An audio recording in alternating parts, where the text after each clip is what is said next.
We have with us this evening Advocate Mathews Nedumpara. Sir, good evening and thank you so much for joining us, for agreeing to this interview. We've been following you, my team and I, on the social media. We've read your blogs. We've looked at most of the things that you've been so actively advocating. So you're not just an advocate, you're an advocate for justice within the legal system. Now, the Indian legal system is one of the oldest in the world. Do you think that it's really there to give justice to the common man, or that it's just an illusion? Madam, thank you for the nice words which you spoke about me. I'm humbled, I don't believe I'm entitled to that. Then the question you asked, have this legal system failed us? Mm-hmm. This is a very complex question, and the answer cannot be that simple. Mm-hmm. We have inherited from the British one of the finest of legal system. I'm not saying perfect. Mm-hmm. And the British inherited from the Romans. So the law, you trace our legal system. The common law, which is inherited from the British, it has four sources, mainly four sources. The most important being Roman law. Mm-hmm. Then statutes. So since 12th century, the system of, there's a parliament in England. The statutes are enacted, laws are enacted by the parliament. The parliament means the House of Commons, the House of Lords, and the king or queen. Mm-hmm. And those are the statutes. But till the 19th and 20th century, the statutes were very few, mm-hmm. not many statutes. Even parliaments were not held very regularly. So sometimes some kings only convened 2 or 3 times. Therefore, there has been long absence even. Mm-hmm. But therefore, the main source of our legal system, the common law, and the common law means all of the country dominions, the British rule, mm-hmm. and the United States. So the common law is the single largest legal system. Mm-hmm. And the other legal system is the civil law system. So civil law system and common law system has one thing in common, that is the Roman law. Okay. So common law derived from the Roman law, the other sources being the statutes, customs, mm-hmm. and another important source is precedent. Yes. Precedent is the judge-made law. Mm-hmm. So you had said in your latest blog that our system is a misunderstanding of stare decisis for res judicata. Can you explain that? That is based on the idea of precedence and... Say the Romans, mm-hmm. Most of us use Latin maxims. That's right. So you talk about res judicata. Yes. So many people may not be familiar with the Latin words, but almost everything has its foundation. Mm-hmm. Everything comes from Rome. Okay. So res judicata, the full maxim is res judicata pro veritate accipitur. Okay. That is, a thing which has been judicially determined, mm-hmm. is to be treated as truth. Okay. Now, you will be surprised to find that our legal system is founded on the premise that, mm-hmm.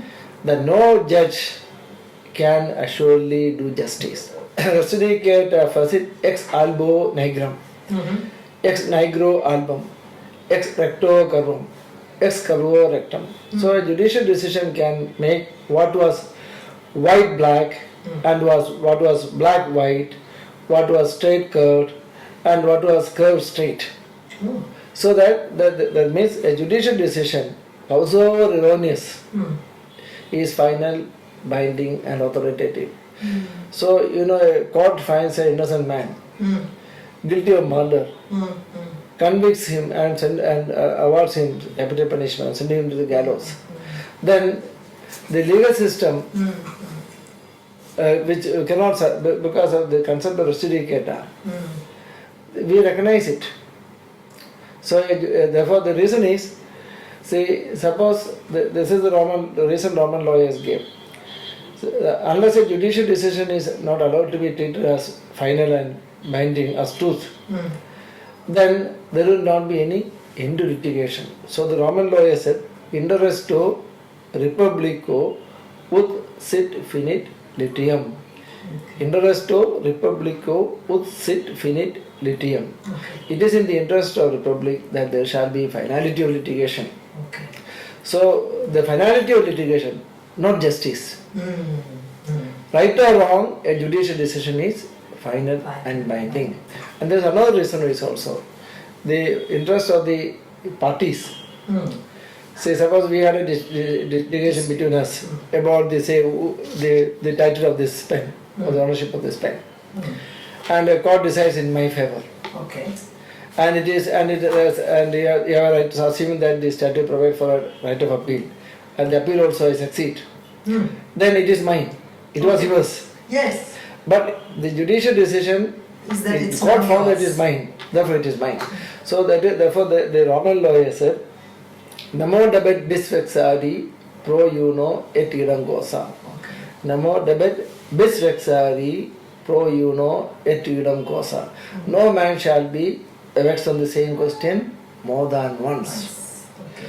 So therefore, right or wrong, a judicial decision has to prevail. So that is why sometimes it is said in fiat justitia ruat coelum. Even if the justice should be done, even if heaven should fall, that is not the correct translation. The correct translation is the fiat justitia, the decision, authority of the court, the decree of a court, right or wrong, even if heaven should fall, should be given effect too. So therefore, the concept of Roman law, despite one of the finest of legal system, has got certain limitations. It doesn't assuredly guarantee justice. But then it guarantees justice in some sense, in the sense that there is a concept of nullity. And I'm not sure whether I'm going too legal. Say a judicial decision is no decision at all unless the court had got the jurisdiction, unless the court has observed the principles of natural justice, unless it is in accordance with the statutory provisions or well settled principles. So I don't want to go deep into that. Now the question is, the legal system which we adopted from the British there is no other better system. Other is Qadi justice.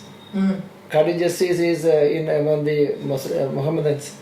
Then in the civil law systems also, civil law system, the difference is the civil law systems, the legal principles were codified into textbooks. Justinian did it. Okay. So Justinian, because Justinian found in the 6th century that there's too many judgments. The law is uncertain. It is so voluminous. What we feel today, he felt those days. So Justinian codified the old laws. It is in the form of textbooks. Okay. And now, the attempt has been made by Chief Justice Edward Coke. That is the commentaries of laws of England. And the Justinian, what Justinian codified, then when during the realm of Henry II, the British legal system has its... You're talking about the 1700s almost, 1800s. No, I'm talking about 6th century. Justinian was in 6th century.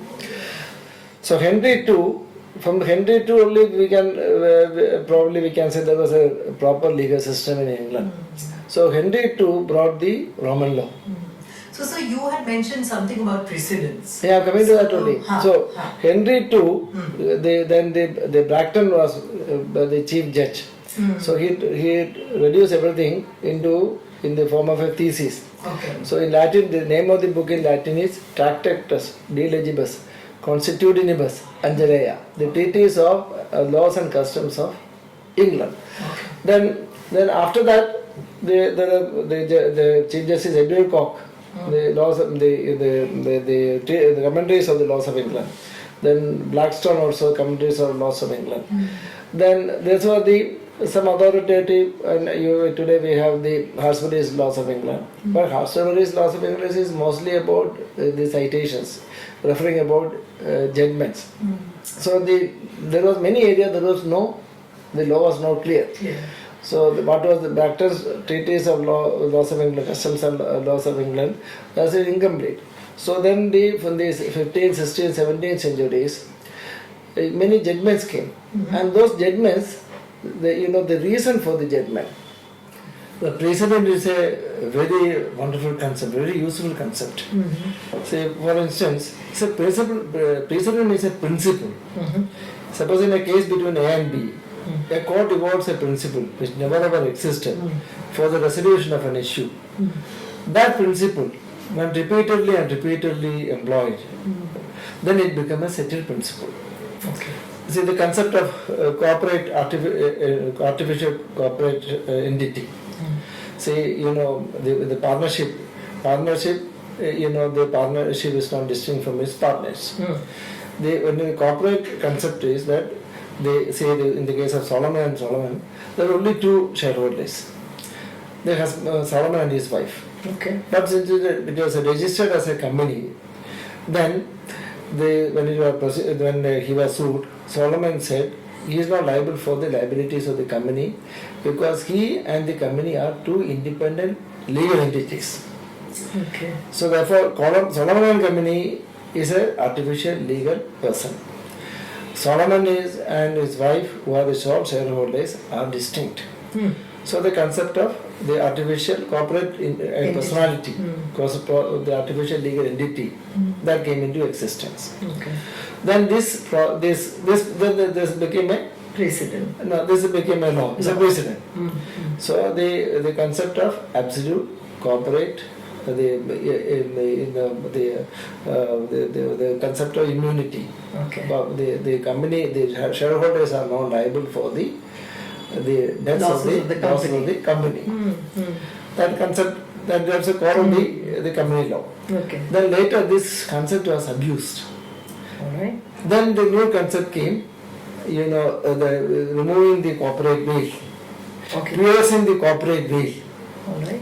So suppose tomorrow, suppose the fraud is perpetrated in the name of a corporation. Corporate is not the right word. Corporation. Yeah. Then the court will lift or pierce the corporate veil and see what is the reality. So that is the concept of piercing the corporate veil. Okay. So that they will not record otherwise the court will be encouraging, judicial process will be law will be supporting, encouraging fraud and other unfair deeds. So the court will, the concept of piercing the corporate veil, removing the corporate veil came to be evolved. So therefore, there are many concepts. So these concepts, when repeatedly if followed, it becomes the central principles. It is as good as law enacted by the Parliament. So in one of your blogs, you did mention that if precedents are ignored by judges and then they pass their own judgments without taking into account the precedents, that is what gives rise to a 2-bench thing and then a 5-bench. That's the problem is. Yeah. Everything. The law is, law should not be reduced to an us. Everything has a reason. The concept of the precedent, what is the precedent? The principle is steroid diseases not coete non movere. Steroid diseases coete non movere. Meaning? Stand by the settled principle, don't move away. Okay. If for the resolution of an issue, a principle is available, then the court should follow that principle. So what is the precedent is the reason for the judgment. And then after, say, in the course of time, the number of courts increased, number of courts and tribunals increased, number of matters which are reported increased. In America in 1940, etc., the number of reported judgments reached 2 million. Oh, okay. Then the stage has come, then it's a precedent is of no use. Then the American Bar Association, unlike here, every judgment cannot be cited there. See, I have very limited knowledge about American laws. I am a self-taught person about American and the civil law systems. Okay. So whatever I say may not be entirely correct. I try to learn. I am still learning about it. So therefore, then the American Bar Association, unless only citations which are permitted by the American Bar Association alone can be cited. You cannot cite every judgment. So therefore, see everything when it comes to reaches a senseless proportion, then this is what happened to India is after independence, say for the initial 10 to 20 years, the court sat in 5 judges, and visited almost every area, and everything is settled. And I would say, in the last our Supreme Court in the last 74 years, to my knowledge, has not evolved any single principle which never ever existed, which the court has to evolve for the first time for the resolution of issue before it. So all these principles were there. All these principles were there in existence from the Bracton's time, even prior to that, or evolved subsequently. So then, therefore, now the whole issue is, I am an ardent supporter, believer in the concept of precedence. But at the same time, my grievance is only about the gross abuse. The gross abuse, it has reached a stage, now, there were so many high courts, there were so many tribunals, and the Supreme Court also, there were so many judgments comes. And these judgments, they cannot stand together. Then, recently, Chief Justice Chandrachud said 77 lakhs judgments which a law student or a lawyer can access online. Online. I am not very computer savvy.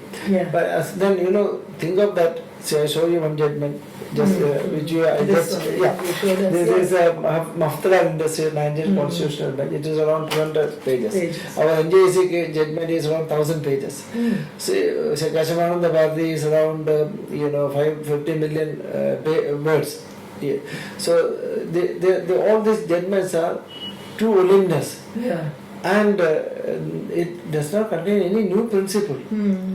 So then, if you have 77 lakhs judgment, and assuming every judgment is 10 pages, so the volume of literature we have to search is 7 crore or 10 crore pages. Do young lawyers actually read all these precedents when they are preparing? It has reached a senseless proportion.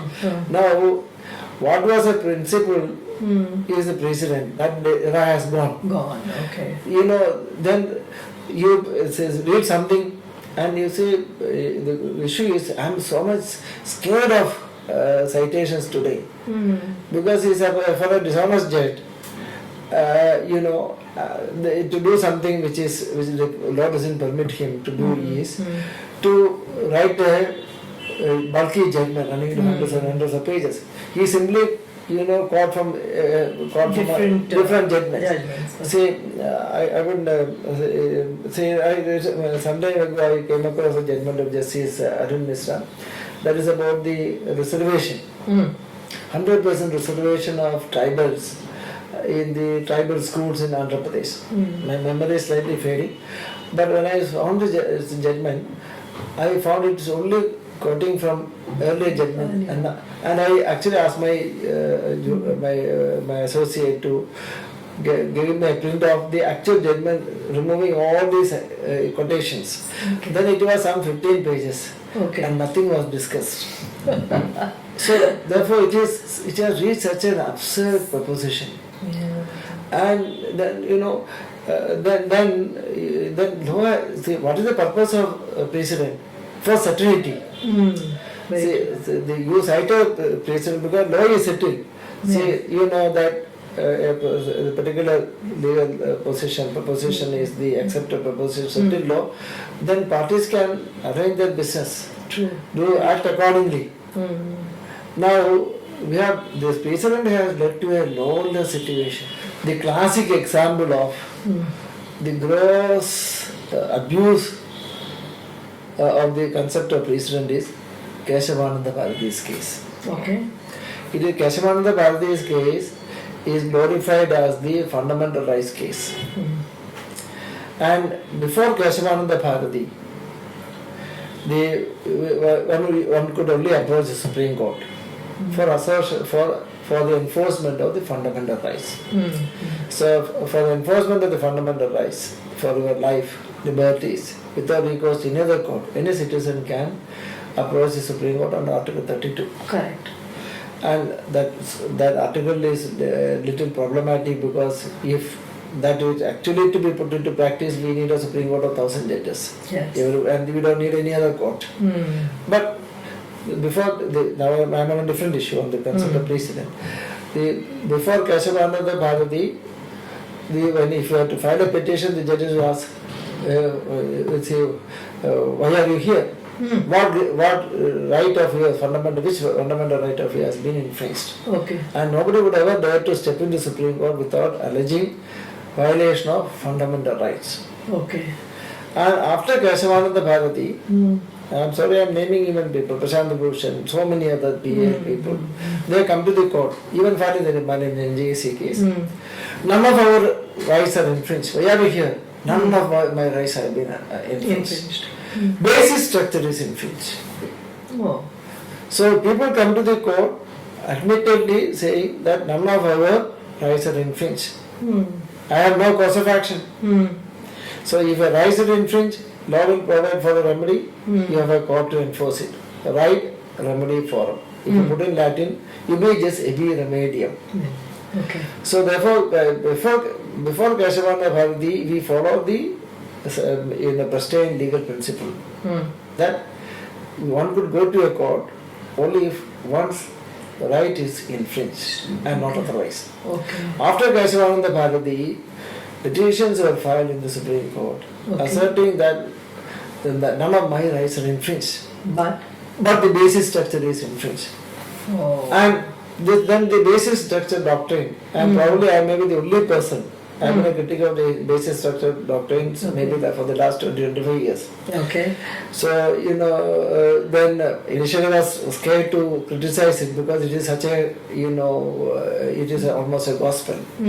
So it is difficult to be seen to be criticizing basic structure doctrine.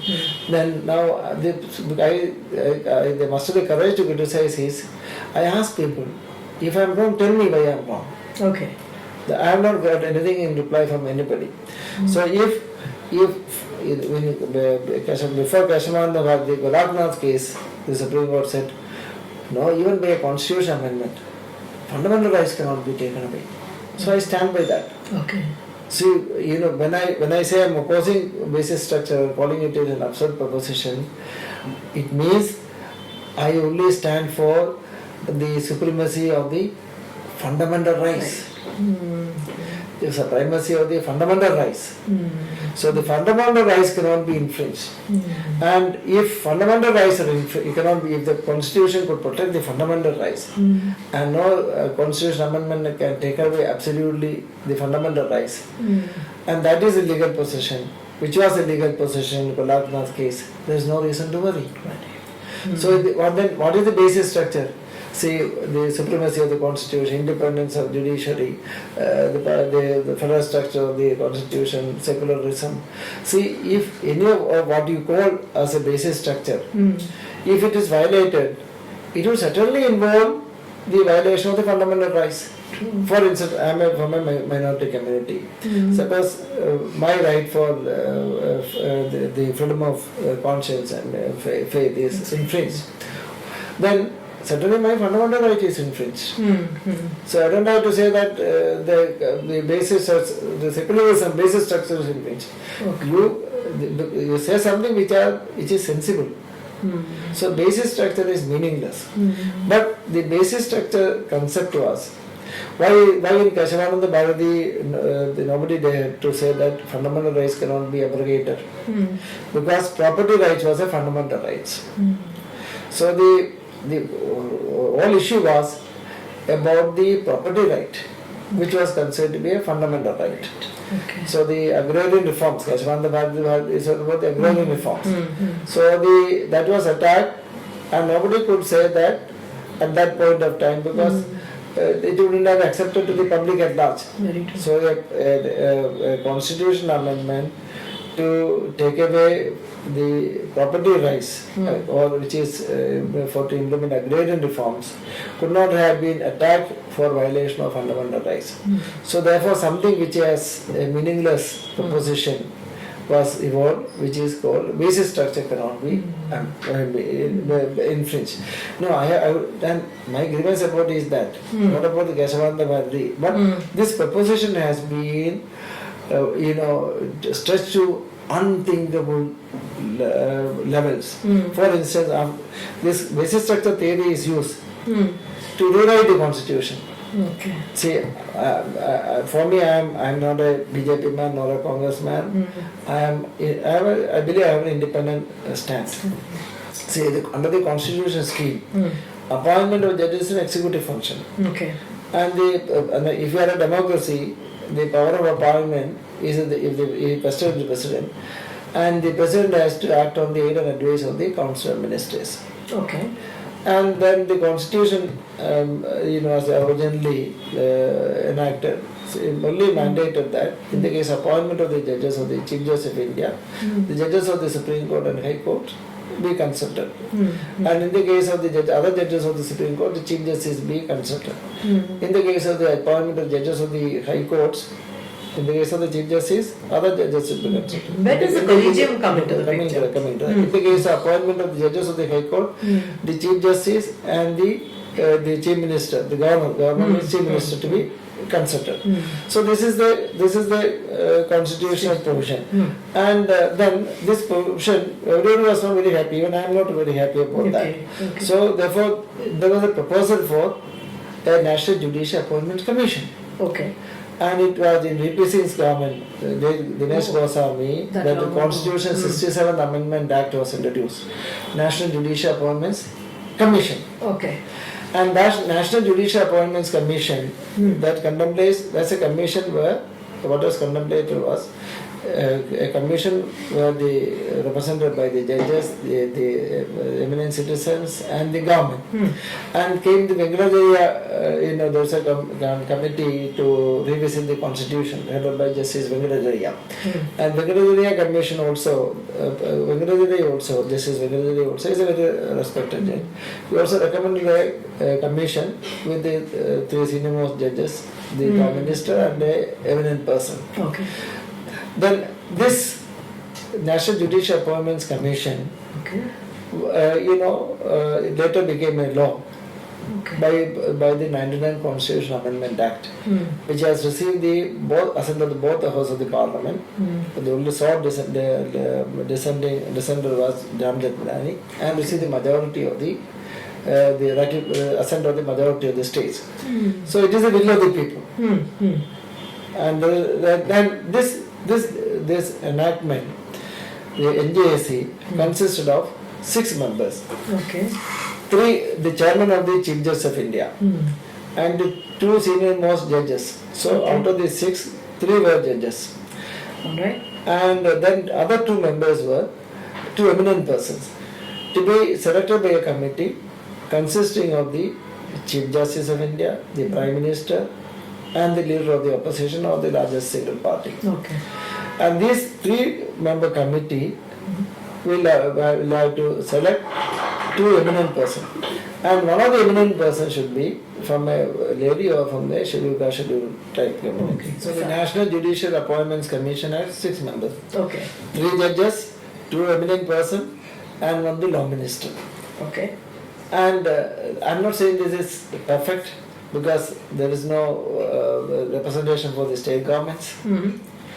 In the original constitution had the representative of the governor of the chief minister of the state is necessarily consulting. But that is not there. But this enactment was challenged, not on the ground that the state government has no representation, nothing of the sort. It was challenged on the ground that the presence of the 2 eminent people, 2 eminent men, which they read the judgment, which the judges as outsiders. Oh, Outside from the law. Outsiders being part of the sitting along with the judges of the Supreme Court. Is and discussing. Yes, that is something which is befitting the stature of the judges. So that was even Justice Gaur has put in black and white. Others did not say in so many words. Okay. So, I asked Mr. Rajiv Dhawan, sir, what's your actual disagreement? He said, Matthew, see, look here, there are representative scheduled caste, scheduled tribe in the commission. Correct. So the real reason was, the real reason is, even may not be that. The real reason that the Supreme Court, the actually is the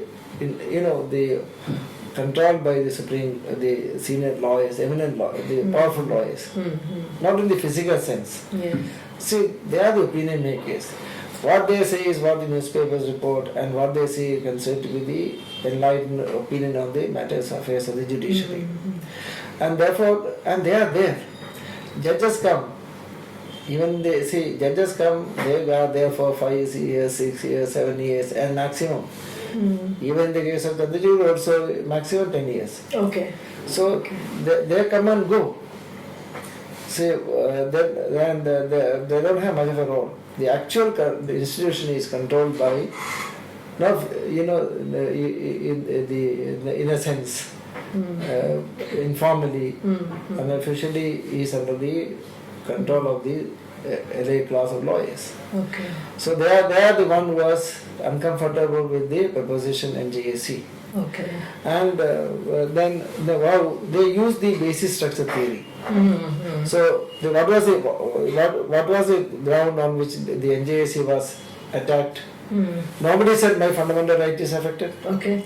I was there to support NJAC, and I said this petition should be thrown away, because no petition will lie without anybody complaining violation of fundamental rights. Forget about fundamental rights, any rights. Nobody said that, neither Farid Nedimpara nor anybody else said our rights are infringed. No. Correct. They said basic structure is infringed. And what is the basic structure? The logic is look at that logic. They said independence of judiciary is a basic structure. Oh, okay. Independence, it's a very attractive term. Nobody can deny that. Then the core of the independence of judiciary is not the independence in delivering the duty as a judge post appointment. No. If that is to say, the judges are the most protected category of. Actually, I wanted to ask you about judicial immunity. I was coming to that. See, because a judge can be only removed from the office by impeachment. Which should receive the support of 2/3 of the members present and voting, and in the same session. Okay.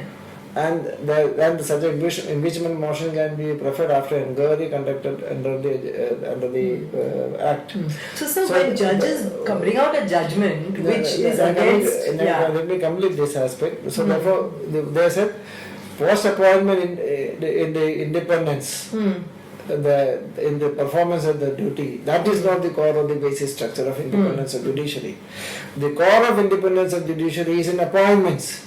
Oh, okay. And the core of independence of judiciary, namely the appointment, is preserved only when the opinion of the Chief Justice has a primacy.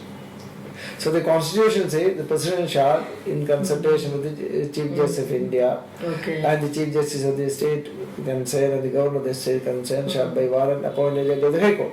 So the Chief Justice is a consultee. The Governor is a consultee. Now the word consultation does not mean consultation. It does not even mean concurrence. It means a new concept, judicial supremacy. And word used is judicial supremacy. So independence of judiciary is, the core is in the appointments, and that is subserved only when the word consultation is understood as not concurrence, but as a primacy. The opinion of the Chief Justice of India shall have primacy over the opinion of all of us. And that alone, then the next game is, then they say the opinion of the Chief Justice of India is not his personal opinion. It is the opinion of the plurality of the judges. And now the plurality of the judges is ascertained by a collegium of judges. So the collegial system came into existence. The collegium is not there in the Constitution. Collegium was created by rewriting the Constitution. and nobody questioned it. Nobody questioned it because see, who can question it? Who studies these matters at depth? Only lawyers or somebody connected with the legal profession. Yes. As a lawyer, it is not profitable for me to criticize the system. I don't criticize anybody, but because see, I'm not saying there are judges who will not feel any disaffection to me in spite of speaking all this in public. But there are people who will have a disaffection. They will treat you as an enemy. But there are people say the judges also, they reflect the society, they reflect the bar. There are good people, extremely nice people. There are judges, I love, there are certain, I tell you, I don't need my naming also. Just I have Justice Vasildar here, Justice Vasildar. He was retired as the Chief Justice of Punjab and Haryana High Court. So I sometimes wonder, such persons, is somebody, I consider somebody a saint in blood and marrow. So there are good people. So sir, I want to ask you that when there is a judgment passed, is there any kind of prejudice you feel against somebody or in favor of somebody? Suppose they don't like the way I look. Is it a possibility that you don't present yourself well enough? Sometimes your lawyer may not have the proper vocabulary. Now, I came across a case where the judge asked the lawyer, was there any malefied intended? Now, the lawyer didn't know the meaning of that word. And because of that, the judgment went against the petitioner. Yeah. So, do these things happen in very common? You are asking now. So first I started saying that the legal system is founded on the premise that that no judge can surely deliver justice. The justice which is built on the two foundations. Correct. One is that a judge can deliver justice. Okay. And judge can ascertain the facts correctly. Yes. And he exercises his discretion or he exercises his judicial power wisely. These two foundations are built on sand. So the justice bridge is built on sand. So as a lawyer in the bar for 40 years, I am fully convinced that no legal system I can assuredly deliver justice. But we have to accept that. Yeah. But it is not my opinion. Recently there is a great judge, Benjamin Cardoso. So he said, I am somewhat quoting in memory only, there is nothing like law. Okay. So what that we do is, what the law is, the actual law is the law which is to practice employed in your case. So that law is dependent on so many factors. The judge's prejudice, accumulate. So see, therefore, the lawyers and judges do many things in the name of law. So there is nothing like.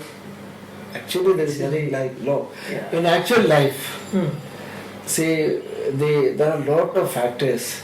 Say why I oppose the concept of the kith and kin practicing in the same court. Okay. In fact, I was barred from the Supreme Court from practicing 1 year for raising the issue of the filing of demand practicing in Supreme Court where his son is the second senior most judge. This was that contempt case that you are referring to. Yes. So then look at most of the courts. You go to any high court. The judges, their immediate relatives, their uncles, sons, nephews, so their families, they are practicing. And judges, most of the judges, there may be exceptions, they favor. So I should say in Kerala High Court, when I started, these are things unfortunately I've seen from 1984 when I enrolled. See, then there was a lady judge, the husband and wife practicing. So a particular jurisdiction, a particular kind of work, the particular judge would take an extremely strict stand, particularly petitioner hostile and litigant stand. What is the purpose? The purpose is that all others should go to his wife, so that he is engaged and the matter will go to some other judge. That may be an extreme case. So that is why in the concept of transfer judges. So in Judges 1 case, in S.P. Gupta's case, the Supreme Court said the only way is to transfer one third of the judges. Judges, So okay. therefore the judges who are immediate kith and kin, son, daughter, uncle, nephew, all are practicing, should voluntarily opt for another high court. Okay. In fact, I don't name the judge. In 2010, I wrote a letter to the judge concerned. It was a soft letter. I said, I have so much of respect and regard for the final store judges. But I hear, and my client came and complained to me because she thought she lost her case because ex-judges unpaid. Then I thought that letter would be taken in the right spirit. Then thereafter, the judge became so hostile to me, so inimical, and did everything possible to harm me. Okay. So therefore, everybody will take it lightly. That's so true. therefore, in every high court, and judges promote their kith and kin. I think it's across most professions. Go to Bangalore, go to Bombay, go to Karnataka, Punjab and Haryana, go anywhere. This is a major problem. And the other problem is, these people who are the kith and kin, the elite class, they are one. So the concept of nepotism is there even in the court of law. The concept of nepotism is so rampant. So what happens is, now, why this was, they just wanted to capture to shove to themselves the power of appointment in 1994 in judges' two case. Thereafter, they appointed. Blood is put to be thicker than water. Then they appointed the kith and kin, their juniors. And the judiciary today, especially, I should say, I have the statistics, I have prepared the data. There is hardly anybody, unless they are in the superior courts, who is either kith and kin, the judge or senior lawyer or a junior, or somewhere connected, and some people politically connected. So hearing all your stories, you really struck terror in my heart, and I'm beginning to wonder if, what is the solution for the common man? For people like us, if we want to approach the court for justice, if we want to find... The solutions are, there are two things. The institutional the solutions are there, certainly is there. One is the concept that the discretionary jurisdiction should be taken away. In the all problem here is, say, the 226 Article 2, writ jurisdiction. Writ jurisdiction, yes. Writ jurisdiction, and this is called the writ jurisdiction is a prerogative that the power exercised by the king. Okay. And the judges are the repositories of the king. Yes. Writ jurisdiction is completely discretionary. And this is absolutely not required. So once you remove the 226, look at the High Court, go to any High Court, the major chunk of the work or the most profitable work, repetitive work, is a writ jurisdiction. So there if you have the writ jurisdiction, you get a quick relief, and all that you need the right lawyer and the right judge. Okay. And the writ jurisdiction is the reason for all the injustice, all the malpractices and the troubles which we face today. And there is no requirement at all because see, in England there are two streams of justice. One is common law courts, other is court of equity. The common law court, the three courts, another class of court was the ecclesiastical court. So ecclesiastical courts were very powerful because they were handling almost everything. Then the common law court. Okay. Then people came to the king complaining about the injustice caused by the common law court. Yes, and then after the Henry VIII, revolting against the Pope, then they had established an independent church. So then he wanted to, liquidate the ecclesiastical court. So he used the writ of prohibition. restraining and prohibiting the ecclesiastical from proceeding with the matter. Okay. Then the people came to the king complaining about the injustice caused by the common law courts. Okay. Then initially king himself granted leave. Then when the number of people increased, he deputed the chancellor. The chancellor couldn't handle it. Then the vice chancellor was created. Then from there's a provision for appeal, court of appeal, and finally the House of Lords. That is the parliament. So this system. So then Bentham, You're talking about Jeremy Bentham. Yes. Okay. So he was one who pioneered against the movement against abolition of the dual system. Yes. So it is that the court of equity and the common law system both ran parallelly. The waters but never got mixed. Yeah. So in 1852 it is that common law court can grant equitable relief. That is prerogative writs, and equitable courts can also grant common law writs. And 72-73 these are synchronized into one. And even before that happened in England, two streams of justice being brought into one. In India in 1859, this 1861 the high courts were established. 1859 the CPC was enacted, and CPC. And in America, CPC, policy procedure. Okay. So in America also the changes came. Two systems merged into one. So there's only one court which can grant equitable relief and common law relief. Everything under the sun of a civil nature, all relief, all remedies can be granted by the civil court. And that is the position in America also. Then three high courts, High Court of Bombay, Madras and Calcutta, because these high courts were established when that was a patent. Yes.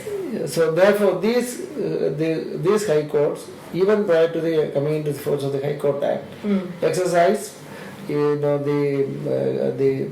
prerogative writ jurisdiction of the King's Bench in England.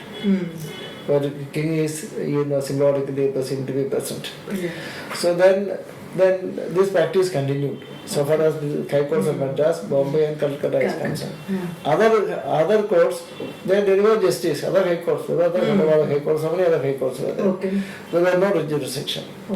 Then when the constitution was framed, then this jurisdiction was quite popular. So they maybe it will be properly exercised also. Yes. And with the result, why I am against the jurisdiction is it brought in what was with a lot of effort abolished in England. Writ jurisdiction is prerogative, discretionary. When a litigant went to the king complaining about the injustice caused by the common law court, he is the relief which he is asking was outside law. So then the king was the founder of justice, and the Lord Chancellor, who was always a bishop, who acted for him, because the king delegated the function to Lord Chancellor. Lord Chancellor said, what is the three concepts: equity, justice, and good conscience. So the concept of equity, which is coming from Aristotle. So the chancellor only look at he exercise purely on a discretionary basis. So then fundamental principle of law is the best law is the law which confers the least discretion to the judge, and the best judge is the judge who exercises least discretion. So from a judge strictly enforcing the law and administering justice according to law was substituted by a law being administered at the whims and fancies of the judges. So 226 is the whims and fancies of the judges. I'm not saying every judge is bad, no, nothing like that. We have many good judges, very saintly judges also we have. The other is also true. Okay. So but see, an institution, something which is discretionary. So, entirely there is no law, nothing. A judge, therefore, eventually in practice, if you dismiss a judge, the judge doesn't like your face, dismissed. Yeah. So, that is a reality. So, it led to the subordination of the bar.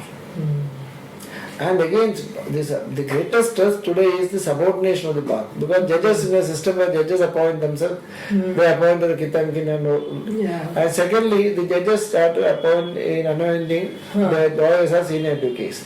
The concept of senior advocates. And Napo seniors. See, Abhishek Mami was the senior advocate 34. Why? His father was the very eminent Dr. L.M. Singhvi. You call it the caste system within the system. It is apartheid, even Western caste system. Yes. Nariman, Ravindra Nariman was anointed at the age of 37 by Venkatadri only, because Venkatadri has some obligations. So therefore, even the great Venkatadri, see, I tell you, see, all humans are fallible. I am fallible. It's not that I am above, I also commit mistakes. So everybody, any legal system, no legal system can work entirely on the premise that, okay, this man is going to be a god. There are no gods, all are fallible human beings. So therefore, the old system, when the judges appoint him, they usurp to themselves the power of appointment, they appointed Kitankin, and they also appointed the Kitankin juniors, etc., senior advocates. So that 1% of the elite class completely monopolized institution. Correct. Rush out. And now, see why there is no resistance. The resistance is because nobody would ever dare to say. Because I say, I'm at the age, now I'm 65. I don't have too much bother about such things, right? Not my career prospects and all those things. True, but for younger lawyers, I suppose So that matters. a lawyer at the age of 40, in today's scenario, he has to become a judge or a senior counsel. These two are entirely at the mercy of the judges. Very true. And if you dismiss them, then you are finished. And that is the reason why the lawyers won't come out in the open. So what is called domestication of the bar. So bar has become servantile, and that is the greatest threat to the democracy. So we have a wonderful legal system. These are all there are serious aberrations. Okay. I am not saying that these aberrations there are not serious aberrations. Because today who gets justice? Look at the Bombay High Court. I am not criticizing anybody. Say come the number of cases are so much. The matters, the people come and spend nearly an hour for mentioning to get a matter listed. And eventually whose cases are listed? Those listed are not heard. Some senior counsel will come and he take the whole day, the body is discharged. Oh. So the cases of filed in 2010 are not here today. So criminal, that is so therefore the only reason is there is no mechanism of judicial accountability. Two ways: institutional accountability and individual accountability. Individual accountability means the concept of immunity of judges. Yes. So the concept comes from the Romans. Okay. So they said, de officio judicis, non recipit quaestio, disentia, seves era juris. I don't know how you remember the Latin. No, I tell you, de officio judicis. Okay. De means about, fide means bona fides. Okay. Yeah, you're bona de officio judicis. Officio means official. Judicis judge. About the official action of a judge, non-recipit quaestio. No questions can be asked. About the integrity and honesty of a judge, no questions can be asked. But the essentia, save facti. But about the essential, about his knowledge, or about the correctness of his decision on facts and law, all questions can be asked. So therefore, coming to the issue of right of criticism. So this is in theory. And this theory, here it is that judge cannot be criticized, but the judgment can be criticize. Right. Judgment and Not the criticize. judge, but the judgment. So I respect this principle, but at the same time, it cannot be taken into an absolute sense. Very true. Suppose a judge willfully denies justice, then shouldn't be not accountable? Should he not face some kind of a penalty for that? Correct. So therefore, the absolute immunity should go. And in fact, we have the Judges Protection Act. During the British era, there was the Judges Protection Act was there. The British era, that Judges Protection Act did not give absolute immunity. Only when the judges were acted bona fide. Okay. The 85 Act, which we enacted, gives absolute immunity. So if a judge defames you, if a judge willfully denies justice to you, he is absolutely immune to that. That has to go. Judges ought to be like any other trustee of, I believe all this a trust. Any other trustee of a public position should be accountable. That is one thing. Secondly, institutional accountability. So institutional accountability means, there has to be, it cannot be that the cases of the elite and the rich litigants or the elite lawyers are taken priority, and others never get any justice. So criminal cases, look at that, even look at this, criminal cases are pending, the undertrials are there. Just languishing in jail. So many years. Look at the total failure of the system. Look at the DV cases. Women who go to a magistrate court for maintenance. These are emergency provisions. Yes. A woman is thrown out of her home. DV Act. You go to a magistrate. Her case are not heard. Justice is denied to the poorest of the poor. When you deny justice to the widows and women who are thrown out of their home, our justice delivery system has failed. When we have denied justice to the poorest sections of the people. About PILs, we wanted to talk about that. What is the does it really make sense for us as individuals to get together with others and then file a public interest litigation? The PIL, there are two things. Pro bono litigation. Okay. Initially it started as a pro bono litigation. Justice Bhagavati Krishnaiah wrote, introduced the concept of pro bono litigation. So pro bono litigation, I am absolutely in agreement. Okay. You must promote it. Yes. What is a pro bono litigation? Pro bono litigation, there exists a person aggrieved. Say suppose it all started with the case of under trials. Or somebody, blinded prisoners.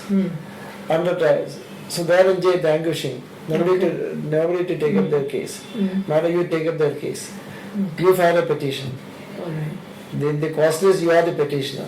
But the actual petition is the general public. The man in jail. So Ram in jail or Babu in jail or whatever name you use. The prisoner in jail denied justice. The under trial is the petitioner. The under trial Ram, represented by Madam, is the petitioner. So there exists a person aggrieved. Then the law will provide remedy. So there is absolutely perfect right remedy for. So there exists a real person. So like the district attorney system and the American law system? I'll say my knowledge about American law system is quite limited. I'm a student. I read books. They're all students, so don't worry, you don't have to be apologetic. So therefore there exists a person, the real petitioner is a man in jail, the prisoner. So it is for the enforcement of the private right of a person aggrieved and under trial. And you are using the public law remedy. Public law remedy means the writ jurisdiction is considered as a public law remedy. So we are asking the the enforcement of a private right of a person in invoking the public law remedies. Absolutely perfect. But where does the problem come in? Now then the question is, today, this was the NJSC case, I take an example. Bhadi Gadiman and Prashant Bhushan goes to the court. There is no person aggrieved. They claim they represent the public at large. There is no person aggrieved. There is no right, infringement of right. There is nothing which law can provide for them. They say they claim to represent the public at large. Who are they to represent the public at large?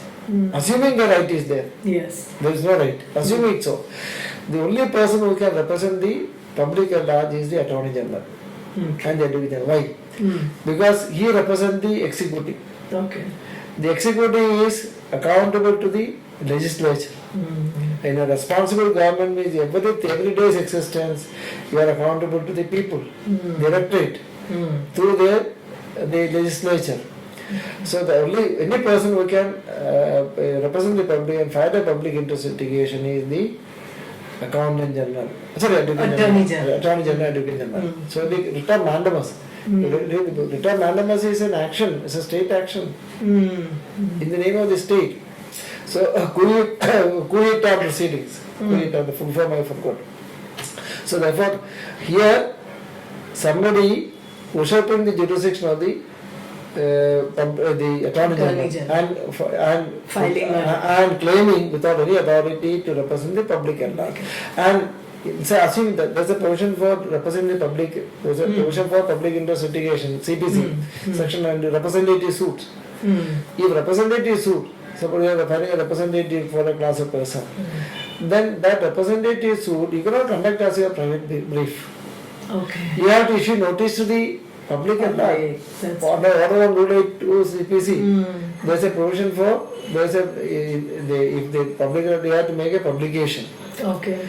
And order on Rule 8A, unless my memory is wrong, any citizen can join in a public issue. So that's a representative suit, class action. I am certainly for class action. Okay. Class action suit is not anybody's private business. You cannot see and look at the way the PA has been abused. Yes. Let's listen here. Look at the way PA has been abused. And even very eminent judges, unknowingly, unwittingly,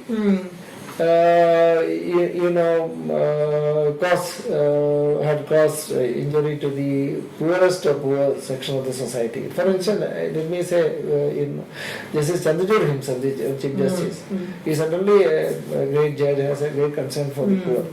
But he, along with the Justice,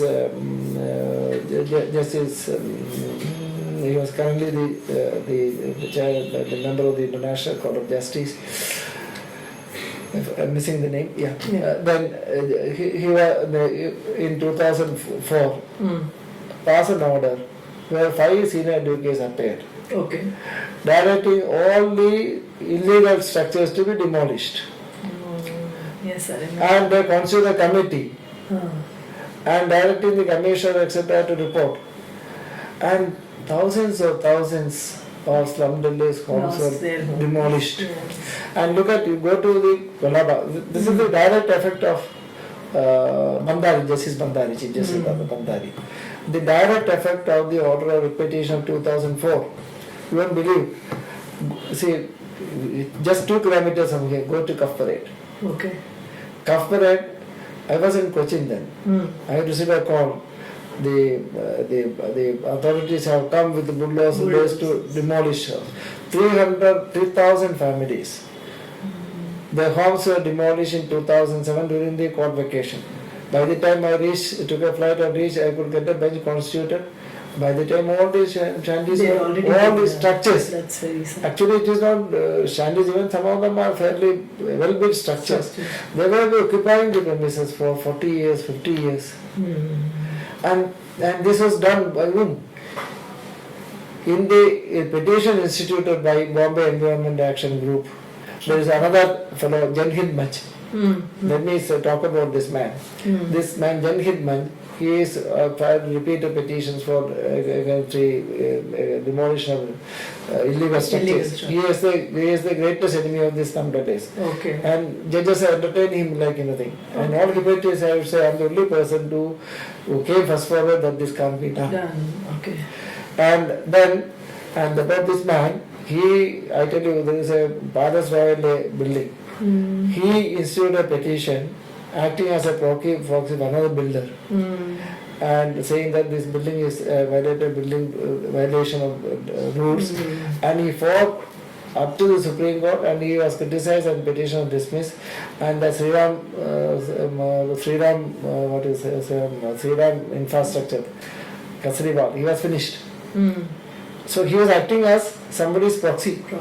And this man, Janhid, how many petitions he has filed? Look at the Janhid man, 30, 40, 50 PAs are filed. These people were instrumental in the demolition of shanties of thousands of people. Here the court passed an order without notice to any the slumlords, without notice to them, without hearing them. And the advocate general, the senior lawyer for the corporation, so many people appeared. The judgment is there in the public domain. Nobody said. The court's orders are going, what they are ordering for? Demolition of the homes of poor people. And don't you have to hear them? No, the fact that there exist people and you are ordering the demolition of shanties were not even noticed. And this judgment of 2004 came by a bench of Justice Chandrachud was a party. So the judges sometimes may not know the implications of what they do with the good intentions. So the judge, when they pass an order about demolition, illegal structure, etc., see, they may not be realizing that these are the ramifications. So therefore, PAN is it is a ravenous wolf in the clothing of a sheep.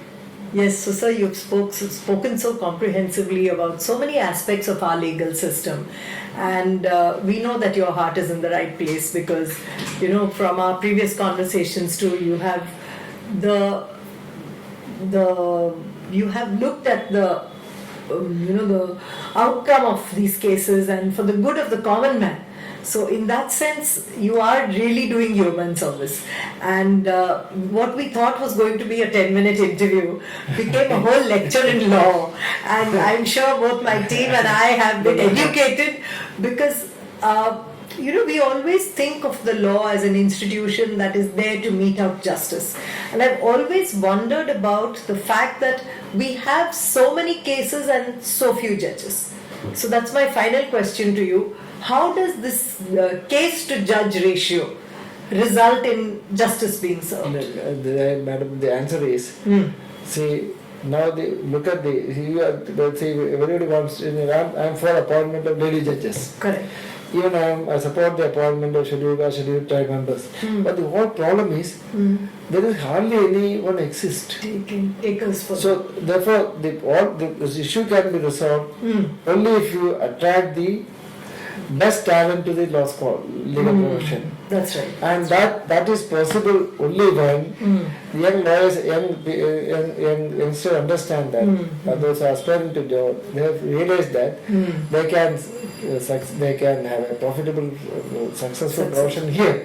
Today they realize that only the kith and kin, they don't have a future, not others. I joined in bar in 1979. In law college in 1979. Then I left because everybody told me, why is what are you going to do? This you have to read, this is only for the elite, and those who are well connected, or from the professional lawyers, not others. Then I again joined because I had because there were some issues concerning a property rights of mine, a property in my name, which my father purchased. Led to litigation. Then I was involved in the litigation. I became a litigant. Okay. So in 2 years' time, I joined. I gave up chartered accountancy and joined again law. Okay. And I entered in '84. Okay. So therefore, the solution is, you must attract the best talent. And that can happen only if the collegium is abolished, senior designation system is abolished, the Kitankina, the judges who are practicing, the such angry judges are transferred out of, the transfer policy is implemented, and there are bare minimal in the steps which doesn't involve any kind of investment, or it can be done immediately, forthwith. Then two young lawyers will come, then talented young people will come, and then you need to have more. See, the number of judges, the quality is equally important. Very true. Not just numbers, but quality and quantity. Yeah, quality is very important. So that's a big problem with the quality. So thank you so much, sir. It's been a pleasure talking to you, and yes, thank you so much. Thank you.